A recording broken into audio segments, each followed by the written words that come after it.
തെക്കൻ ഗസയിലെ റഫേൽ അധിനിവേശം നടത്തുന്നതിനേക്കാൾ അത്യാവശ്യമായി വേണ്ടത് ഹമാസുമായി വെടിനിർത്തൽ കരാറിൽ ഏർപ്പെടുകയാണെന്നാണ് ഭൂരിഭാഗം ഇസ്രായേലികളും വിശ്വസിക്കുന്നതെന്ന് സർവേ റിപ്പോർട്ട്. ഇസ്രായേലി പത്രമായ മാരിവാണ് സർവേയെക്കുറിച്ചുള്ള റിപ്പോർട്ട് പുറത്തുവിട്ടത്.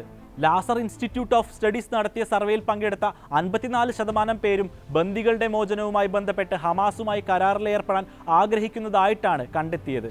38% പേർ കരാറിനേക്കാൾ ഉപരി സൈനിക നടപടിയെ പിന്തുണയ്ക്കുന്നു. 8% പേർക്ക് പ്രത്യേക അഭിപ്രായങ്ങളൊന്നുമില്ല. വലതുപക്ഷ പാർട്ടികളിലെ 79% പേരും റഫ അധിനിവേശത്തെ പിന്തുണച്ചപ്പോൾ ഇടതുപക്ഷ മധ്യപക്ഷ പാർട്ടികളിൽ ഉൾപ്പെട്ട 81% പേരും ബന്ദി മോചന കരാറിലെത്തണമെന്നാണ് ആഗ്രഹിക്കുന്നത്. ഹമാസിന്റെ കൈവശമുള്ള ബന്ദികളെ മോചിപ്പിക്കണമെന്നാവശ്യപ്പെട്ട് മാസങ്ങളായി ഇസ്രായേൽ പ്രതിഷേധം തുടർന്നുകൊണ്ടിരിക്കുകയാണ്.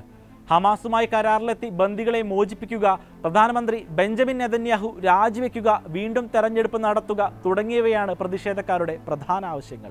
എന്നാൽ ഹമാസുമായി കരാറിലെത്തിയാലും ഇല്ലെങ്കിലും റഫേൽ അധിനിവേശം നടത്തുമെന്നാണ് നെതന്യാഹുവിന്റെ നിലപാട്. യുദ്ധത്തിന്റെ എല്ലാ ലക്ഷ്യങ്ങളും കൈവരിക്കും മുൻപ് യുദ്ധം അവസാനിപ്പിക്കാൻ സാധ്യമല്ലെന്ന് അദ്ദേഹം ബന്ദികളുടെ ബന്ധുക്കളുമായി നടത്തിയ ചർച്ചയ്ക്കിടെ പറഞ്ഞിരുന്നു. സമ്പൂർണ്ണ വിജയം നേടാനായി റഫേൽ പ്രവേശിച്ച് അവിടെയുള്ള ഹമാസ് ബറ്റാലിയനുകളെ നശിപ്പിക്കുമെന്നും അദ്ദേഹം കൂട്ടിച്ചേർത്തു. എന്നാൽ 12 ലക്ഷത്തോളം ജനങ്ങൾ തിങ്ങി താമസിക്കുന്ന റഫയെ ആക്രമിക്കാനുള്ള പദ്ധതിയെ എതിർത്തുകൊണ്ട് അമേരിക്ക വീണ്ടും രംഗത്ത് വന്നിട്ടുണ്ട്.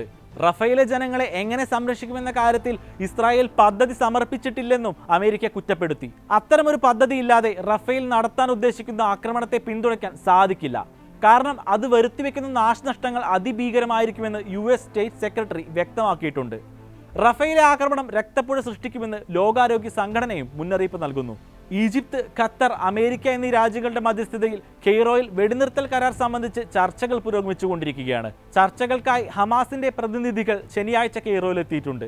CIA ഡയറക്ടർ വില്യം ബേൺസും ഈജിപ്തിലെത്തിയിട്ടുണ്ട്. അതേസമയം വെടിനിർത്തൽ കരാർ അംഗീകരിക്കാൻ ഹമാസിന് ഒരാഴ്ച സമയമാണ് ഇസ്രായേൽ നൽകിയിരിക്കുന്നത്.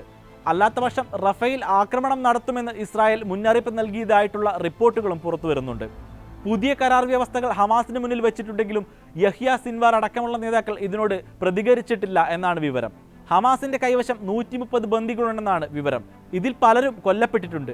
അതേസമയം 9100-ലധികം ഫലസ്തീനികളെയാണ് ഇസ്രായേൽ അന്യായമായി ജയിലിൽ അടച്ചിട്ടുള്ളത്. 2023 നവംബറിൽ ഇസ്രായേലും ഹമാസും തമ്മിൽ താൽക്കാലിക വെടിനിർത്തൽ കരാറിലെത്തിയിരുന്നു.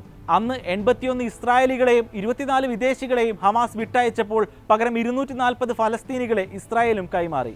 ഇസ്രായേൽ ജയിലിൽ കഴിയുന്ന ഫലസ്തീനികളെ വിട്ടയക്കുന്നതിന് പകരം സ്ത്രീകൾ, വനിതാ സൈനികർ, പ്രായമായ വ്യക്തികൾ, പരിക്കേറ്റവർ എന്നിവരുൾപ്പെടെ 33 ബന്ദികളെ കൈമാറണമെന്നാണ് ഇസ്രായേൽ പുതുതായി നിബന്ധന വെച്ചിട്ടുള്ളത്.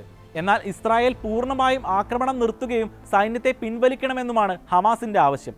ഗസയിലെ ഇസ്രായേൽ ആക്രമണം 210 ദിവസം പിന്നിടുമ്പോൾ 34,662 പേരാണ് ഇതുവരെ കൊല്ലപ്പെട്ടത്. 77,867 പേർക്ക് പരിക്കേൽക്കുകയും ചെയ്തു.